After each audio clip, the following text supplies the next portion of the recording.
Hello, everyone, and welcome to another wonderful day of chemistry. So today we're going to be talking about radioactivity, which is more or less going to be the process of how we make an unstable nuclei stable. And so it's worth noting that we have a rough idea of which sort of nuclei are going to be stable. However, it's very good to try and get a better picture of what happens with these semi-stable or straight up unstable nuclei. So these are going to be atoms with slightly unfavorable numbers of protons or neutrons, or just ratios of the two. And so one of the things that these they can do is they can try and stabilize themselves by releasing a type of radiation. And the process of essentially releasing radiation is going to be called radioactivity. So when I say something is radioactive, it means that I found somebody who is unstable and started throwing off chunks of itself to make it happier. And so we are going to be looking at essentially four major types of radiation. And each one of these types of radiation originally was given a letter to denote the type. And each of these letters in Greek corresponds to a specific type of particle or just energy that is released by a molecule as it tries to make itself more stable. So, and each of these are going to be denoted by a different symbol or Greek letter. The first of which is going to be alpha radiation, which whenever I say alpha radiation, I'm more or less talking about throwing off a helium nuclei. Oftentimes, this nuclei will have no electrons associated with it, so it'll be just He, helium with a molecular weight of 4 and a charge of +2. We also have beta particles, which is just another name for a very high energy electron. However, we have a little bit more of a unique species here, which is a positron. So it's represented as a beta with a plus charge, because that's kind of what it is. A positron is a name for an electron, but instead of having a negative charge, has a plus charge. It often also goes by the name of an anti-electron. And finally, we have the gamma radiation. So this is the stuff that makes Hulk, but really what it is a very high energy photon. And when I say high energy, I mean incredibly high energy. Gamma rays are also another way of talking about photons with more energy than an X-ray. It's the next level up. So that's the level of energy we're talking about. And one of the things that is worth noting is that each of these particles has their own levels of danger based on their penetration. Alpha particles, being big, heavy nuclei, can't really penetrate anything. So they can't penetrate your skin. They can't penetrate even a piece of paper. However, beta particles, as high energy electrons, they can usually make it through paper because that's a lot of empty space. And they can penetrate a little bit into skin, but are usually stopped by cloth or metal. Neutrons, which we're going to talk about much later, they essentially are mostly stopped by essentially liquids. Gamma radiation, being just a photon, and in fact, a very high energy photon, can go through anything except for a high density metal, which really means lead, because lead is the highest density metal that exists naturally, and we'll talk more about that later. So if a nuclei is too big, one of the things that we can do is just chuck off mass. And the easiest way to lose mass is to release alpha radiation, which again, as we said, is a helium nuclei. So this is essentially 2 protons, 2 neutrons. I've reduced the mass of my molecule by 4. So one of the classic examples of an alpha emitter is uranium, specifically uranium-238. So again, a total molecular weight of 238. And this is actually the most common type of uranium. If you have a sample of just U-238, this is known as depleted uranium, though it still has plenty of activity. Most notably, it can undergo alpha emission to generate thorium. And because it's an alpha emitter, this is a little bit more of a lower energy radiation. So uranium is considered to be relatively safe. That said, do make sure that you don't handle even depleted uranium with bare skin. Now, one of the big things I want you to make note of is when we're looking at these radiation cascades, you'll note that on the top we have all of our mass numbers, and on the bottom we have the number of protons. So one of the things you have to do when writing one of these reactions is make sure that the total mass on the left hand and right hand side of the arrow adds up. So if uranium releases helium nuclei or beta radiation with a mass of 4, that means that the resulting product has to have a molecular weight of 234. If I start with 92 protons and I lose 2, the resulting nuclei has to have 30. And this is how we know that we're generating thorium. And again, U-238 is considered relatively safe because you can essentially block an alpha particle with simply a sheet of paper. It's mostly alpha emitters are mostly an issue if they occur in your own body where there's no exterior skin or clothing to protect you. Now, again, one of the things that is worth noting is that just because you ended up emitting radiation doesn't mean that the resulting product in and of itself might be stable. And it turns out thorium, not wonderfully stable, and it too can also break down in radiation. However, one of the things is that alpha radiation isn't the only type of decay we can have.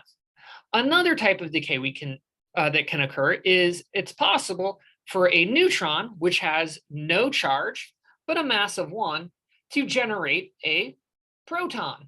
Yes, you can start with 0 charge and take a neutron and make a proton. However, when you do, what you end up generating is beta radiation, which, as a quick reminder, is another name for an electron. And so the big note here is that this beta radiation has no mass because it's an electron, and this -1 charge here essentially denotes that I generated a proton. So I start with 0 charge, I have to end with a net 0 charge. The charge of the nuclei will increase, but the overall charge of the universe, not so much. So in practice, usually beta radiation occurs as a result of the formation of an unstable intermediate from other nuclear reactions, either fusion or fission, which we'll talk about later, or as we saw in the last reaction, alpha decay. So uranium undergoes alpha decay to generate thorium-234. This thorium now has essentially too few protons for its number of neutrons. So it says, ooh, I want to have another proton. So it does. And it turns one of its neutrons into a proton. So the overall mass stays constant, but its positive charge goes up by 1, releasing a high energy electron, which goes on to see the world. So we have this decay event, we emit a high energy electron and leaving behind our daughter product, which is slightly more positively charged. It is worth noting that the resulting proactinum can also undergo another beta decay to generate uranium. This time, uranium-234. So we started with uranium-238, and via a alpha decay and 2 beta decays, you can generate uranium-234. So again, we lose 4 protons. Now, one of the things that is worth noting is each one of these reactions releases a great deal of energy because A, we're emitting an electron, and B, this electron is flying off at very high speeds. However, one of the side effects of these reactions is that it turns out that sometimes when I have an alpha or beta decay, I leave the nucleus behind as an incredibly mass. So a good way to think about this is imagine I start with thorium or uranium, and I go ahead and I emit a beta particle or an alpha particle. The resulting product ends up, well, I've got nuclei in all the wrong places. So I have to undergo a quick rearrangement, and to do so, I have to release the energy. And so what we end up doing is rearranging the nuclei and emitting the easiest form of massless, chargeless energy, a photon.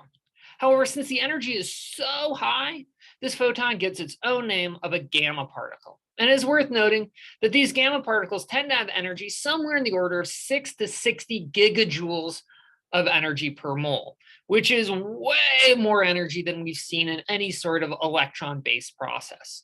So again, the nuclei contains way more energy than we get out of simple chemical and photo reactions that we examined last semester. So one of the other things that is worth noting is sometimes we have too many protons instead of too many neutrons. So what we can do is turn one of our protons into a neutron. One of the easiest ways is to pretty much undo beta radiation. Whereas beta radiation starts with a neutron and releases an electron, we can have electron capture, which starts with a proton. We grab one of our core electrons and we suck it right on in. And we turn one of the protons back into a neutron. Now, this is going to be very common if I have way too many protons for the number of neutrons. So if we look at something like beryllium going to lithium, sorry, this should be beryllium 7 to lithium 7. One of the big notes is beryllium has three neutrons for 4 protons, which is not nearly enough. Lithium is going to be a lot more happy with 4 neutrons for its 3 protons, which is a much better balance.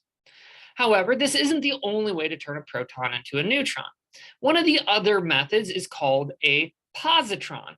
So this is essentially emitting what looks like an electron, but with a positive charge. This is also called an anti-electron. And again, we start with a positively charged proton, and we end up generating a neutron, which has all the mass, and the positron, which has all the charge. It turns out, however, when a positron runs into an electron in a system, those two essentially annihilate. So you add a positron with an electron, you end up with nothing except for way too much energy. And specifically what happens is it ends up generating 2 gamma particles. And so these 2 gamma particles can end up hitting detectors in exact opposite directions.